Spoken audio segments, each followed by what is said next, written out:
here's a look at some New Year's Eve celebrations from around the world.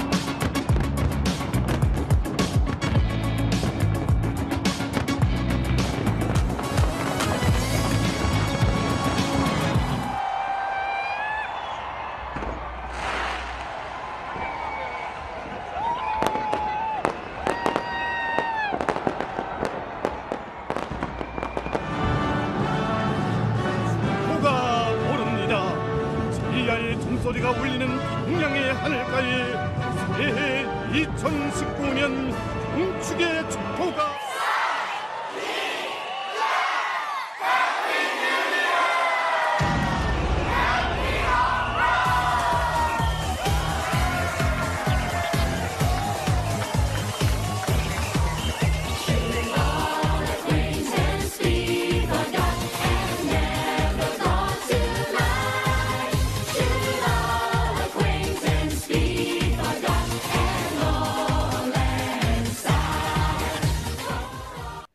On this January 1st, people from around the world are celebrating their new year.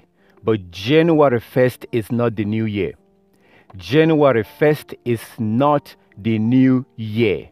I know that this may be the first time you're hearing this, and I'm sure that you may be surprised. You may be thinking, what is this man talking about? Yes, January 1st is not the new year. People are doing it wrong.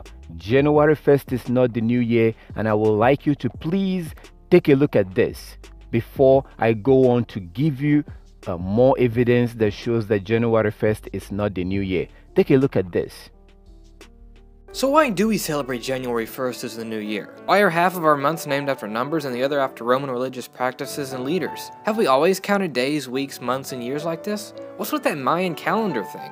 There were a number of calendars in early human history. You had the Hebrew calendar, the Egyptian calendar, the Greek calendar, Chinese calendar, Babylonian calendar, and others. The one we use today in the Western world originated from the Roman calendar. Incidentally, the early Roman calendar evolved from that of the Greeks. It was basically a lunar calendar with an extra month inserted every so often to keep the months in step with the seasons. They were named Martius, Aprilis, Maia, Junius, Quintilis, Sextilis, September, October, November, December, Januarius, and Februarius. These names have pretty much been the same since the past 2,500 years. Unlike today, the Roman year began with March. The calendar consisted of 355 days, which was about 12 lunar months. The intercalary month, Mercedonius, was added when needed at the end of February. So when that happened, February was shortened to 23 days. Julius Caesar took it upon himself to bring the calendar in line with the seasons. He ordered 3 intercalary months should be added at the end of the year, and rearranged the length of the months, giving them their present duration.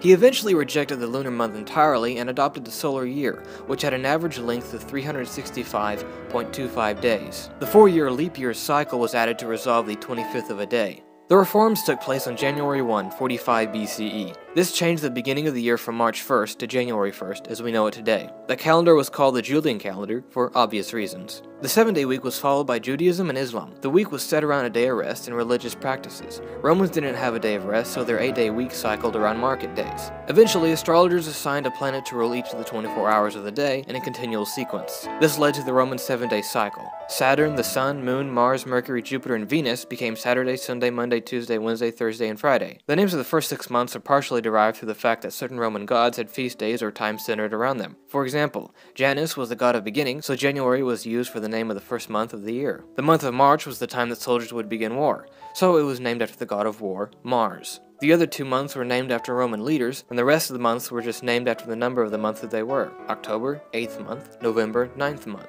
The Julian calendar was simple, which made everything seem fine and dandy, but there was a small problem, a problem that added up every year. The 365.25 day year is 11 minutes and 15 seconds longer than the true length of the tropical year. After 128 years, the season begins a whole day earlier. The Egyptians, Greeks, and Romans didn't have an issue with days not lining up perfectly, but the Christian church did. You see, they wanted to make sure that the religious holidays they celebrated were on their actual days. Pope Gregory XIII took it upon himself to resolve this problem and came up with the Gregorian calendar. The changes he enacted resolved the shift at the beginning of each year, set a standard for the length of a year in days and minutes and seconds, among other things. The changes were not accepted in England and the British colonies in America until 1752. By then, the English calendar was off by 11 days compared to the calendar of continental Europe. Because of this, dates of events such as the timeline of historical figures will often have two dates. The Gregorian is called the New Style, and the Julian the Old Style. The birth of Isaac Newton was the 25th of December, 1642, in accordance to the Old Style, but was the 4th of January, 1643, in accordance to the New Style. In the Middle Ages, New Year celebrations were abolished due to their pagan origins, but the celebrations were started again in 1582. The modern calendar can't be credited to one specific person. It's pretty much the Gregorian calendar, but with an addition of dates for Christian celebrations and the way years are numbered. Oh, and about the 2012 Mayan prophecy stating the end of the world, don't worry about that, it's a bunch of bunk. We began this sermon by quoting Genesis 1:14, and God said, "Let there be lights in the heaven to divide the day and the night, and let them be for signs or signals." When I was in Washington talking to Pastor Mark Blitz, he asked me if I'd ever considered the study of the lunar eclipse with regard to a prophetic signal, and I said no. He said, "You should." So I came home, and thinking about what the pastor had said, I sat down at my computer and began to work. I knew that our Bible, this one, was written on the lunar calendar.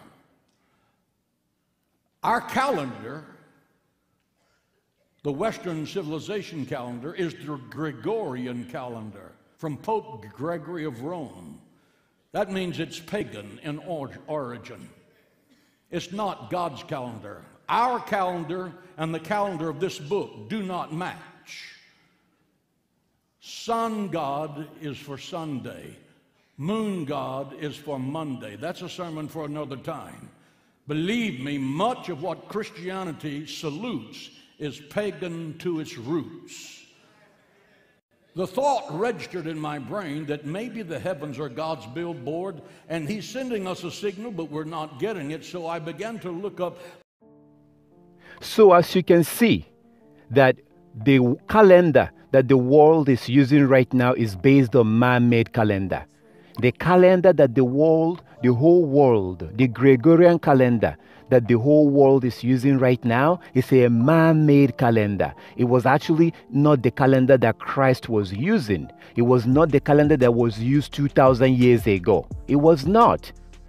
God created the sun and the moon for them to regulate the year and the month. The sun and the moon is the calendar that the world is supposed to be using. That was the calendar that God created during the creation. This is the reason why the phases of the moon changes every night. If you look at the phases of the moon, it changes. It's not a coincidence. That's where the word month, see that word month? The word month comes from the moon, month.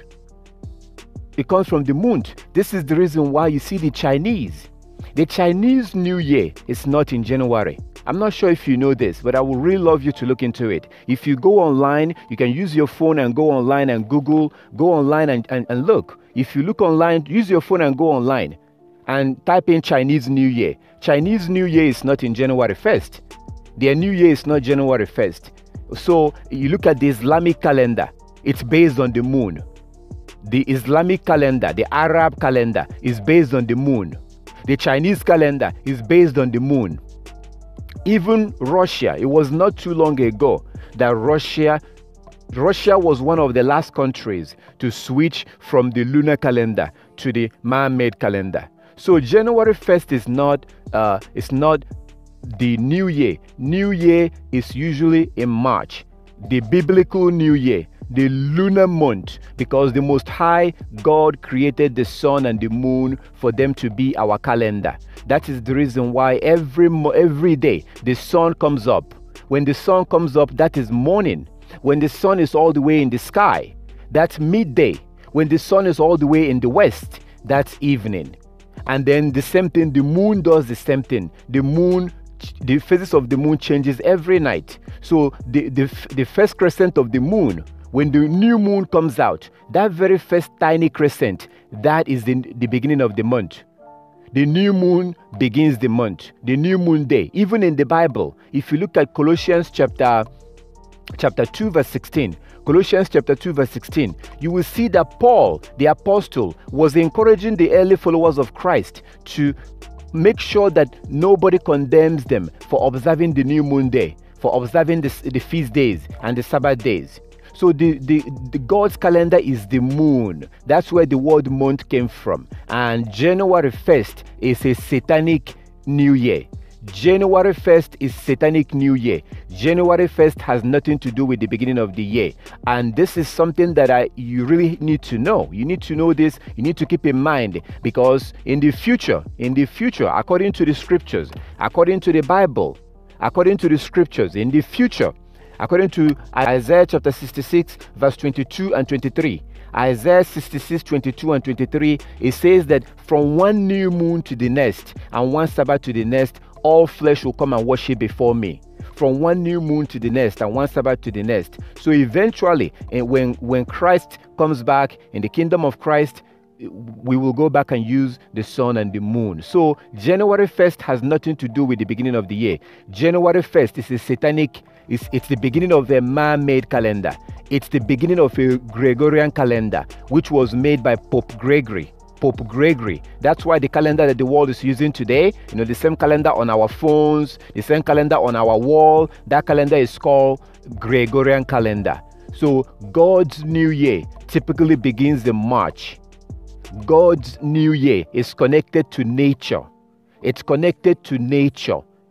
During the spring, when the flowers are coming back, to life, when you have new flowers and everything is coming back new, that's when the year begins. And then you have the barley that comes up. So God's New Year is typically in March.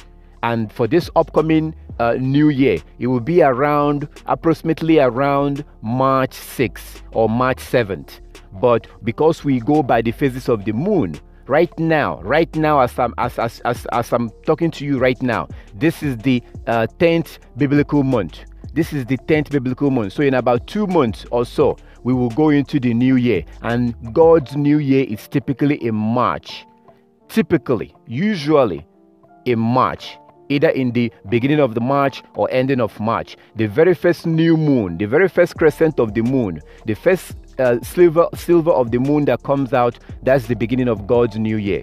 And it's typically in March. I just want you to know that, so you can look into it. You can look into the phases of the moon. There are apps you can download. If you look under this video right now, you see some links. If you look under this video, I'm going to put up some links, and you can follow those links and be able to get more information about this. I also do a new moon report every month. I do new moon report, giving you more information about God's calendar and when the Sabbath days are going to be. So speaking of the Sabbath day, Saturday is not the Sabbath, Sunday is not the Sabbath. Saturday is not the Sabbath, Sunday is not the Sabbath. The Sabbath is regulated by the moon, because the moon is God's calendar. The sun and the moon is God's calendar. So please stop acknowledging this January 1st nonsense. It's based on a man-made calendar. It's a satanic calendar.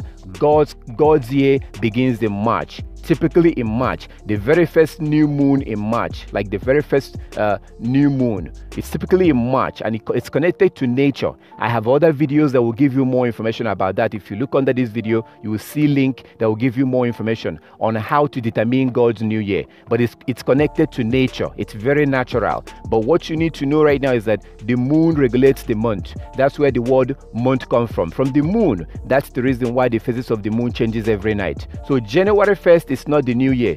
January 1st is based on man-made calendar. A man-made calendar is absolute nonsense. It's garbage. We need to go back and use the calendar that Christ was using. We need to go back and use the calendar that people were using 2,000 years ago, 1,500 years ago, or 1,000 years ago. If you look through the history, you see that the moon has always been used as a calendar. And if you look at Genesis chapter 1 verse 14 to 16, Genesis 1 14 to 16, you will see that God created the sun and the moon for us to use it as a calendar. Genesis chapter 1 verse 14 to 16. Psalm 104 verse 19 Psalm 104 verse 19, you will also see it talks about the moon being used as a calendar. So this is very important. We need to go back and do things the way it used to be done. We need to let go of this man-made calendar and go back and use God's calendar. And when we want to observe the Sabbath, we observe the Sabbath based on the moon, based on the phases of the moon.